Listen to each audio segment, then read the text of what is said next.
What's up, everybody? Thanks for stopping by the movie Hangout. The Oscars has gone woke, or should I say woker? The Oscars has been woke for the last 5, 6 years, but they've totally gone off the rails. I kind of miss the old school woke, but now it's just, I mean, this is just insanity. And it's actually really discriminatory, racist, and divisive. And I'm going to show you why. So, over here at the Daily Wire, Oscars announced new inclusion standards. Now, the key word is inclusion here because we're going to get back to it. Inclusion standards for Best Picture revolving around underrepresented groups. Gosh, it's like word of the year is underrepresented. Last year it was problematic. Everybody would say problematic this. I mean, it was, they would somehow incorporate it in every other sentence. Now it's underrepresented. Now, when you read this, you would think inclusion. Oh, great! That means they're going to actually they're going to widen the category for best picture, right? Maybe they'll let comedies in. They'll expand that more. Animated cartoons, computer generated movies. They're going to be more inclusive when it comes to musicals. Maybe horror movies. Maybe there'll be like a horror movie that wins an Academy Award, and that would be really cool. That I don't know if that has ever even happened or hasn't happened in a long, long time. But unfortunately, the word inclusion to the Academy Awards does not mean actually including people. It's actually the opposite. This is what you call doublespeak. And if you read the book 1984, it talks about doublespeak. So, like, if you were to say the word love, well, in doublespeak, that actually means hate. So when you say you love something, you're actually being hateful to that person. Or when, in this case, if you're going to say inclusive, you say inclusive, but in reality, you're excluding a group of people. And I'm going to show you why. On Tuesday, the Academy of Motion Pictures and Art and Sciences announced that for any film to be nominated for Best Picture starting in the year 2024, so in 4 years, new standards of inclusion must be met. Those standards require one of the following. At least one of the lead actors or significant supporting actors is from an underrepresented racial or ethnic group.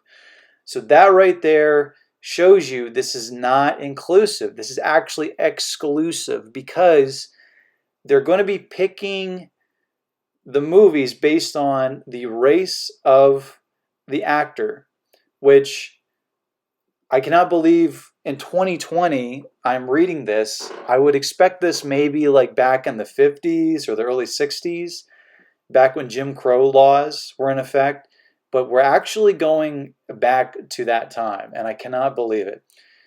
So it says at least 30% of all actors in secondary or minor roles are from certain underrepresented groups. So certain underrepresented groups. So whatever they want, or the main storyline, theme, or narrative is centered on an underrepresented group. Okay. It goes on. The Academy president stated they must widen to reflect our diverse global population in both the creation of motion pictures and in the audiences who connect with them.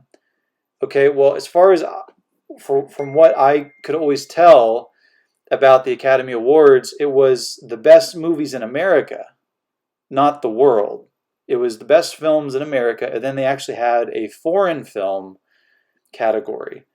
So if you're outside the US and you make a movie, in different parts of Europe, Asia, if you make a film that's fantastic there, then you can win that award. But they're saying now this is a whole global award show now, and it has to actually reflect now what the audiences look like in the whole entire world. So the Academy is committed to playing a vital role in helping make this a reality. So basically, this is social engineering. We believe that these inclusion standards will be a catalyst for long-lasting and essential change in our industry.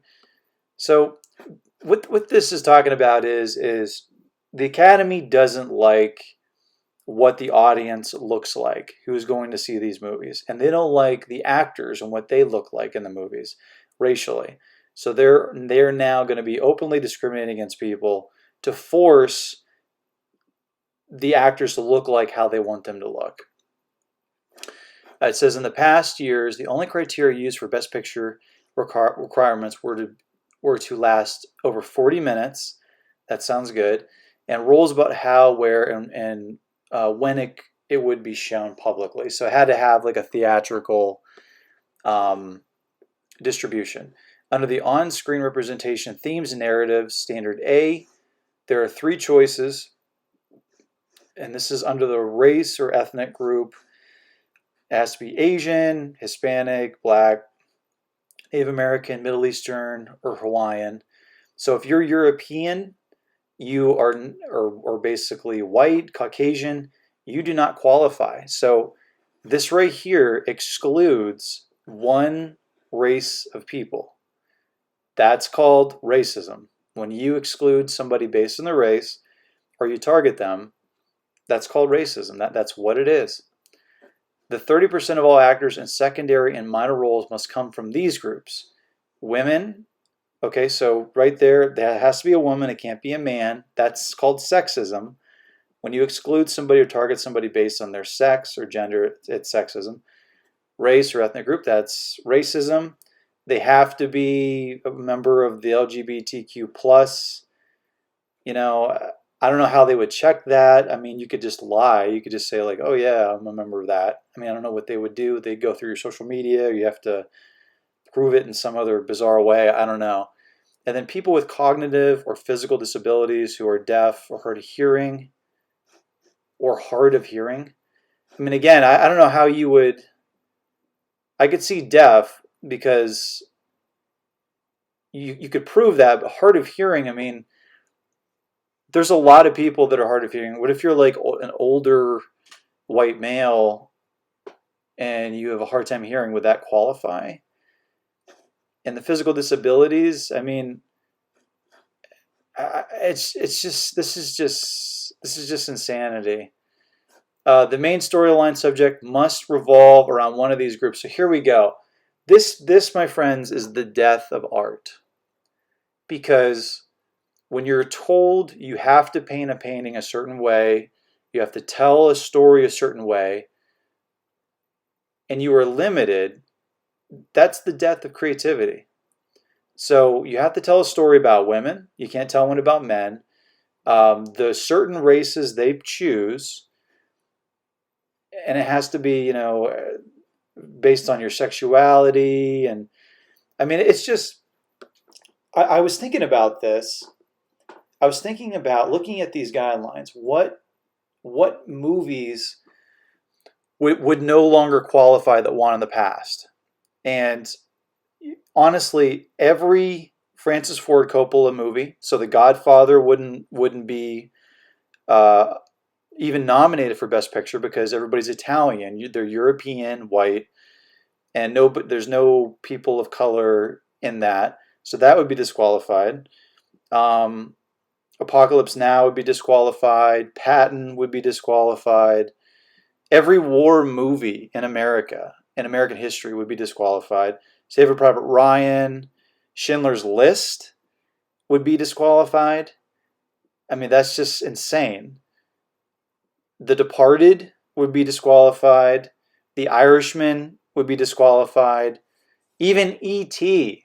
would be disqualified. So every movie that Steven Spielberg has made, that Martin Scorsese has made, that Francis Ford Coppola has made, and I think every movie that Quentin Tarantino has made, except for Django. So Pulp Fiction would not be able to win. Forrest Gump would not be able to win.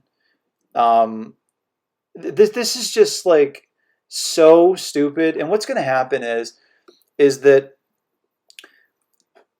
a movie is going to get made, and it's going to be a fantastic movie, and people are going to go see it in droves. They're going to be talking about it, sharing it in social media, online critics. that are not on Rotten Tomatoes are going to give it fantastic marks. And then it's not going to even be eligible to qualify for Best Picture. And then the Academy is going to have to pick a movie that nobody cares about, nobody has seen, and it's going to be like a joke. Everybody's going to know that's a woke movie. That's like an elitist movie, and I mean, it's just a typical elitist thinking. They're going to tell everybody what should be seen, and they're not going to listen to what the masses of people, just everyday working people, are saying. And fewer people are going to watch the Oscars. So you can see right here, uh, the audience for the Oscars has steadily declined over the last 20 years. Here are the numbers. Now, this is staggering. I didn't even know this. I used to watch the Oscars. I don't watch it anymore because it's just like, it's basically like a political rally with really rich people telling you how to live your life. It's not even about movies anymore. It's so lame. So here you have in 2001, 19 years ago, 42.9 million people. I mean, that is amazing. That is a lot of people. 42.9 million people. Insane. Okay, so 2002 goes down just a little bit. 2003 goes down quite a bit right there. And then 2004, you're back up to about 43.5. So they got even more people than 2001. But then you start to see the trend. It's kind of slowly, it's going up, going down, going up, going down. But the trend is slowly dropping off. 2014 was like its peak. 43.7 million, okay? Now you got to ask yourself, why in 2014 would it be the highest? Well, that pretty much is like at the tail end of the Obama administration.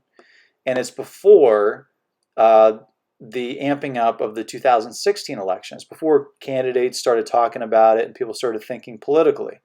So 2014 wasn't that political in comparison to other years. 2015 now, we're starting to see a major drop-off. The politics is really starting to get turned on.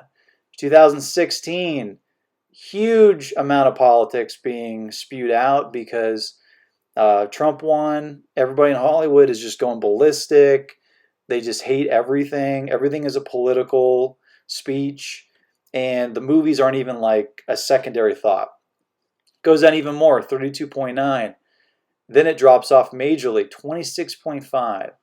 And then 29.6. And then 23.6 million people in 2020.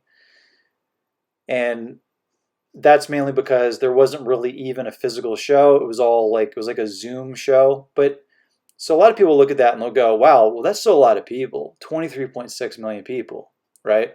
And that's all over the world, 23.6 million. And that still is a lot, but it's nothing compared to what it was. So 23.6 compared to 42.9 million. And you got to keep in mind, there are more ways now in 2020 than 2001 to watch it. In 2020, everybody now has a smartphone. 2001, there wasn't even like an iPhone back then. You had like one of those slide phones, one of those Nokia things. You couldn't watch video on that. There is almost 20 million fewer people watching this thing. It's like almost at 50% of what it used to be. And there are more ways to watch it now. Very interesting. It'll be interesting to see how this whole exclusion divisive standards by the Academy is going to affect the audience numbers and how many people watch it. But I don't know. I'm not going to be watching it. I think the Oscars is now irrelevant, which is too bad because it should be a really nice kind of unifying ceremony for our country and our culture, but it's just nothing but divisive, just hateful rants by people that are so out of touch. So I'm not going to be watching it. But anyway, comment below. Let me know, what do you think? Are you going to be watching the Oscars?